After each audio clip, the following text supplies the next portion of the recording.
السلام عليكم ورحمة الله. طبعا النهارده بعمل فيديو لطريقة تأكيل الفروخ الصغيرة، سواء كانت كروان، سواء كانت روز، سواء كان استرالي، سواء ايا كان ايه نوع الفروخ.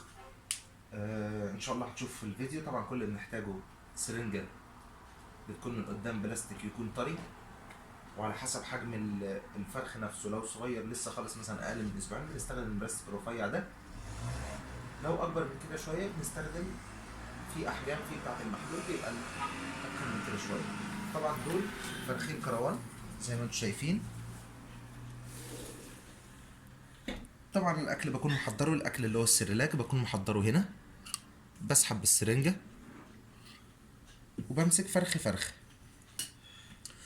طبعا هو مجرى الحصله بتاعته، حاول تجيبها في الكاميرا، مجرى الحصله بتاعته بيكون ناحيته هو من ناحيه الشمال، من ناحيه بق العصفور او البغبغان من ناحيه الشمال.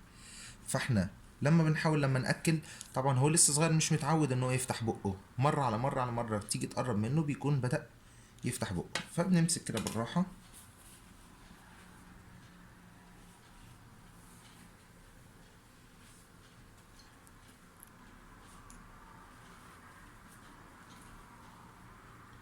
طبعا مسايسه واحده واحده واحده واحده، نحاول نفتح كده العظمه بالراحه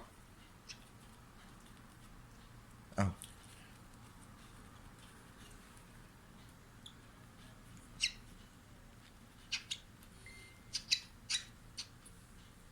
طبعا بندخلها اهي ناحيه الشمال، بنبتدي ننزل السرلاك بتاعنا واحده واحده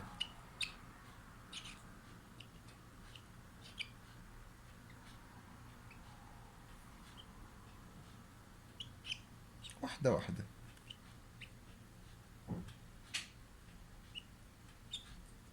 طبعا نديله فرصه ياخد نفسه شويه، ونحاول بعد ما ندي نحرك بس الحويصله بتاعته شويه كده،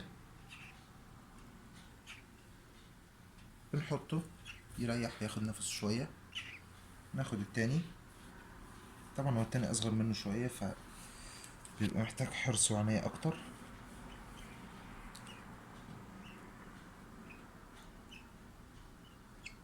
اهو في ناحيه الشمال.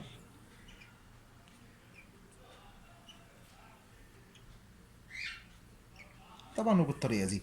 المهم في الاخر خالص بعد ما بنخلص خالص بنحاول بمنديل فيه ميه دافيه بنمسح عظمه العصفور من قدام، دي اهم حاجه. ولما